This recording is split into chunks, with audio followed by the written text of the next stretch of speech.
경제대전망 7번째 시간입니다. 오늘은 국제유가의 미래에 대해서 생각해 보겠습니다. 국제유가 최근 기조에 있어서는 5주 전에 주간 차트 음의 리테스팅, 5주 전이니까 11월 10일 전후 시점들이 됐겠죠. 그 시점 주간 차트에 있어서 오랜 시간 동안에 음의 막대 그리고 양으로 슬쩍 넘어가다가 음으로 전환되는 이런 음의 리테스팅이 마지막으로 이제 확인된 시점, 거길 필두로 해갖고 운용력이 방송에서도 국제 유가가 이제 추세적인 하향 단계에 접어든다 그런 얘기를 드리고, 중심값은 계속 낮아져 있는 그 현재의 시점들 되고 있는데요. 그 국제 유가 금리와도 굉장히 밀접한 관련이 있고요.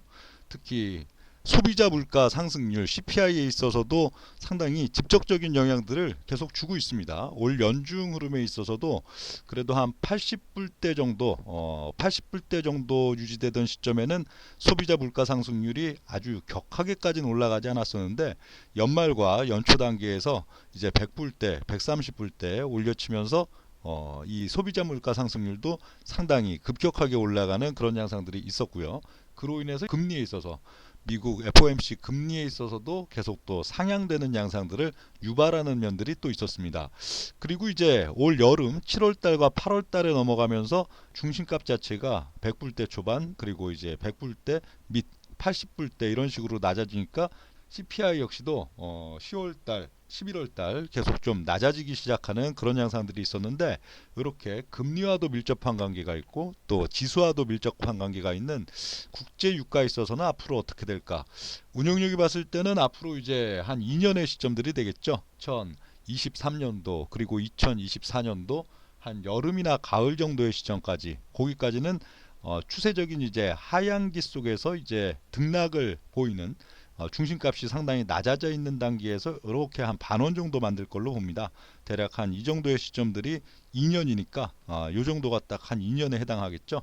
2년의 시점 동안에는 뭐 일시적으로는 한 60불대 이하로도 또 낮아지는 시점들이 있겠지만, 주로 뭐 한 60불대, 70불대, 뭐 위로는 80불대 그렇게 크게 넘어서지 않는 정도, 이 정도에서 반원을 그리는 양상 정도가 나오지 않을까. 그럼 상당히 좀 안정화된 단계가 되겠죠. 그리고 2024년도 이제 거의 한 연말이나 2025년이 넘어가면 거기부터는 이제 추세적인 상승기, 국제 유가에 있어서도 2027년도, 2028년도로 가는 상당히 추세적인 상승기가 시작될 가능성이 높다 그렇게 보이는데요. 그러다 보면은 보통 유가가 한 120불, 130불 혹은 또 150불, 2007, 8년이나 당장 뭐 2021년도, 22년도 연초 그런 시점들 한 130불대 이렇게 올라가면은 극단적인 그 주장들에 있어서는, 미국에 있어서도 이제 애널리스트나 이런 사람들이 한 300불 얘기하는 경우, 그런 기사 종종 보신 적이 있을 거예요. 2007년, 8년 같은 경우에도 유가가 한 150불대 이러니까 유가는 뭐 300불대까지 갈 수 있다. 근데 안 갔죠. 거기서 여지없이 이제 막히고 또 빠졌었고, 또 올 연초에도 어떤 외신 뉴스들에서 유가가 뭐 300불대 갈 수 있다, 400불대 갈 수 있다, 막 그런 얘기들 나왔던 게 올 연초의 시점들 이었는데 안 갔죠. 다시 내려왔죠.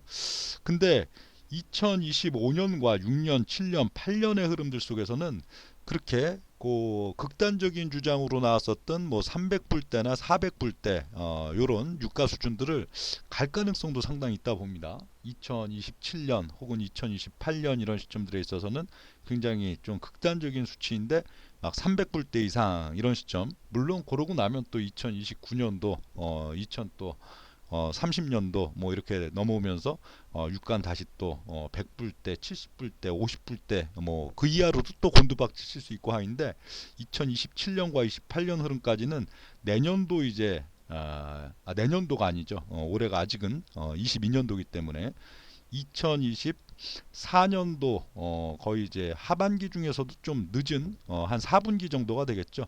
4분기 정도 여기로부터 한 2028년도 정도까지는 우리가 상식적으로 생각하는 유가의 상단, 뭐 130불, 150불 그걸 넘어서서 또 200불대, 250불대, 300불대 이런 식으로 밀고 올라가는 시기가 지수나 이런 주식시장이나 부동산, 상품 시장에 또 가장 대표적인 게 또 유가이고 하니까요. 이런 것들에 이제 대버블기가 올 가능성이 상당히 높다고 그렇게 보고요.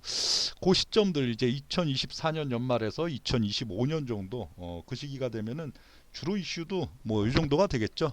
역시나 이제 지정학적 이슈들 올해도 이제 올 상반기에 유가를 강하게 올려치는 양상들 속에서는 러시아의 우크라이나 침공이나 이런 또 지정학적 이슈들이 있었지만 대략 이제 내년도 2023년도와 2024년도 상반기 정도까지는 국제적인 분쟁에 있어서도 그렇게 막 돌출되지 않는 그런 양상이 나타나다가 뭐 2024년도 한 연말 가을 정도 가서는 지정학적 이슈가 다시 또 뭐 꼭 뭐 러시아 우크라이나가 아니더라도 막 돌출되는 그것도 이제 유가에 있어서 상당히 민감하게 작용하는 부분들이니까 그럴 가능성 좀 높다고 보고요. 또 한편으로는 이제 자원 관련된 국제 기구들 뭐 석유 관련된 기구 가스나 여타 또 광물에 대한 그런 기구들의 또 담합 움직임들이 상당히 나타나면서 공급은 상당히 축소되고 그런 가운데서 또 수요는 확장되고 수요는 확장될 가능성이 꽤 있죠. 그 시점 이제 2024년도 5년도 넘어가는 시점들 그렇게 되면은 다시금 이제 금리가 상단으로 생각하는 또 뭐 5.5%, 6% 이런 걸 뚫고 넘어가는 그런 단계들 속에서 시중에 이제 자금들이 뭐 현금이나 안정성 자산에서 어떻든 뭔가 투자하는 쪽으로 그럼 투자한다는 거는 주식이나 이런 이 금융 관련된 투자가 될 수도 있지만 실물에 대한 투자들도 들어가죠. 기업에 대한 또 토지에 대한 그런 실물 투자들도 들어가기 때문에 이런 가운데에서 수요는 계속 좀 확장이 돼 있는데 또 공급은 부족해지는 그런 상황들이 또 25년, 26년 만들어지면서 국제 유가가 우리가 생각하는 상단을 강하게 뛰어넘는 양상들이 나타날 가능성들이 높다. 그리고 그런 이후의 시점들 2029년도 이후의 시점들에 있어서는 거기가 300불이 됐든 350불 400불이 됐든 거기에서 이제 금리가 순식간에 또 6개월 9개월 사이에 확 내려오는 것과 마찬가지로 국제 유가 있어서도 뭐 순식간에 150불대, 100불대, 70불대 이런 식으로 길지 않은 시간 동안에 확 내려오는 단계가 29년도, 30년도 열릴 걸로 보인다. 그렇게 생각을 합니다.